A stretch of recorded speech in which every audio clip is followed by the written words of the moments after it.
Pemirsa, Presiden Prabowo Subianto mengundang sejumlah ormas Islam ke Istana Kepresidenan Jakarta. Usai pertemuan, sejumlah umat Islam sependapat dan juga setuju Indonesia bergabung dengan Board of Peace atau Dewan Perdamaian.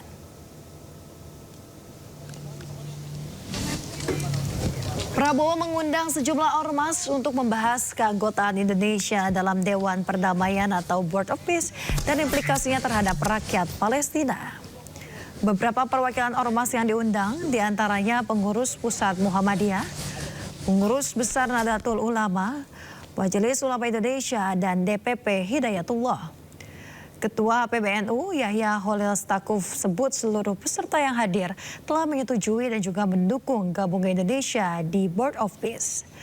Hal ini didasari atas penjelasan Presiden Prabowo Subianto terkait latar belakang keikutsertaan Indonesia di Board of Peace.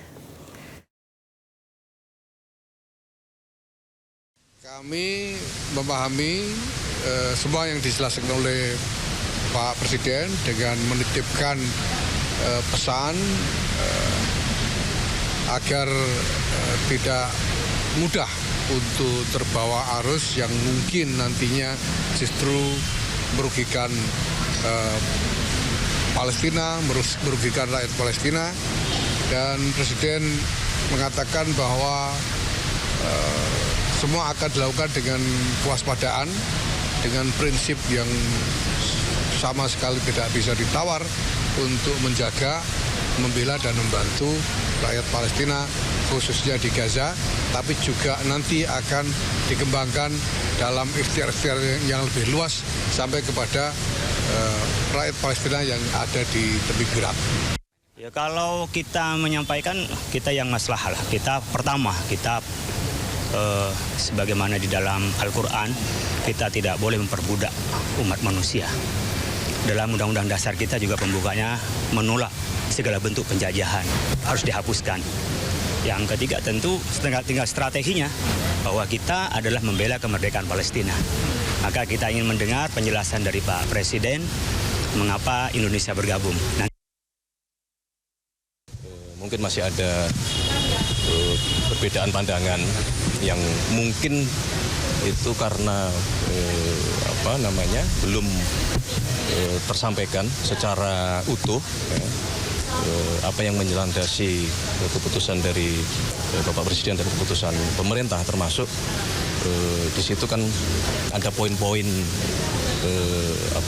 yang diatur di dalam Board of Peace yang itu juga menjadi bahan pertimbangan yang barangkali ini belum tersampaikan secara utuh gitu. Nah, saya rasa forum siang hari ini juga bagian dari yang memungkinkan untuk Bapak Presiden nanti bisa jadi akan menyampaikan itu poin-poin tersebut dengan harapan ini semua bisa diterima. Ya, sementara itu Menteri Agama Nazaruddin Umar meminta publik untuk memberi kesempatan bagi pemerintah Indonesia untuk berkontribusi dalam Board of Peace demi Palestina. Hal ini juga sekaligus meluruskan salah paham atas sikap Indonesia yang bergabung di Dewan Perdamaian Gaza. Setiap beberapa bulan sekali undangan kita ya kepada ormas-ormas Islam. Jadi Bapak Presiden akan bersilaturahim. Mungkin Bapak Presiden akan berikan informasi-informasi yang aktual kepada para ulama kita. Tapi pada sisi yang terbalik juga mungkin ulama-ulama kita juga akan memberikan masukan kepada Presiden sebagai umara. Jadi hubungan antara ulama dengan umara itu dalam periode ini sangat bagus ya. Umara memberikan masukan-masukan dan informasi-informasi penting kepada para ulama, tapi sebaliknya juga ulama memberikan masukan kepada Bapak Presiden selaku umara, gitu ya. Dan kita bersyukur Bapak Presiden mampu membaca tanda-tanda zaman ke depan begitu cepat, dan mudah-mudahan ini adalah jalan yang terbaik untuk bangsa kita, karena posisi Indonesia itu kan sekarang ini sangat penting. Dan apa yang dilakukan oleh Pak Prabowo itu sebetulnya mengingatkan kita kepada dulu ada perjanjian Hudaybiyah yang dilakukan Rasulullah. Banyak sekali sahabat yang salah paham, tapi setelah melihat hasilnya, alhamdulillah ini yang terbaik ternyata untuk dunia Islam pada waktu itu ya.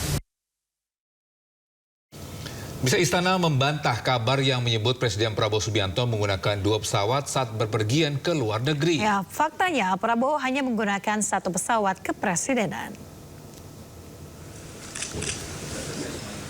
Sekretaris Kabinet Teddy Indrawijaya membantah kabar yang menyebut Presiden Prabowo menggunakan 2 pesawat kepresidenan saat melakukan kunjungan kerja ke luar negeri.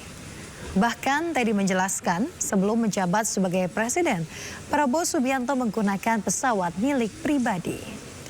Sementara di awal menjabat sebagai presiden, Prabowo menggunakan pesawat Boeing 737 milik TNI Angkatan Udara. Pesawat tersebut untuk mendukung logistik dan juga personel yang melekat pada presiden, seperti protokol, pas pampres, tim kesehatan hingga wartawan.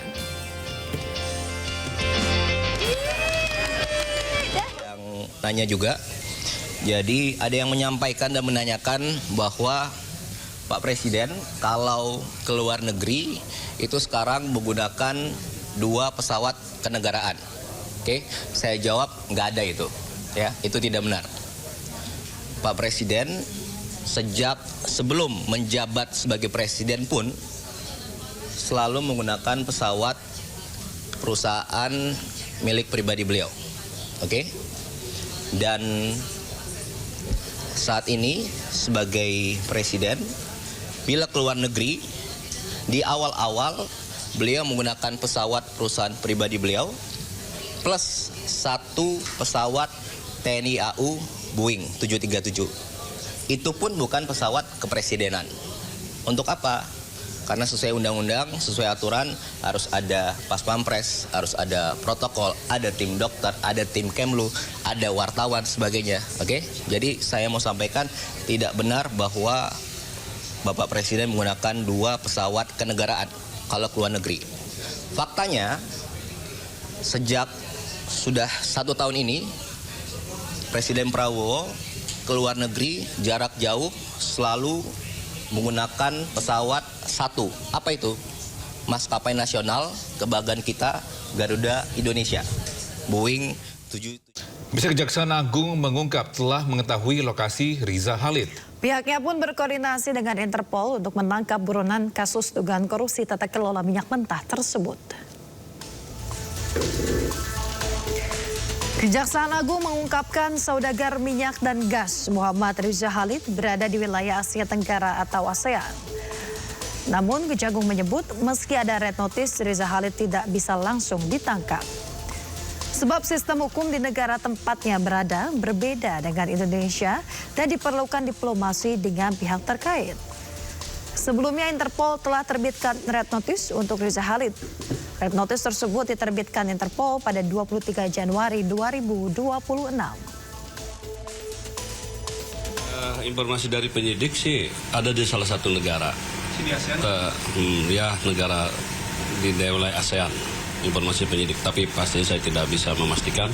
Yang jelas dengan terbitnya red notice ini akan membatasi ruang gerak yang bersangkutan karena akan termonitor oleh imigrasi seluruh negara-negara yang terikat dengan Interpol.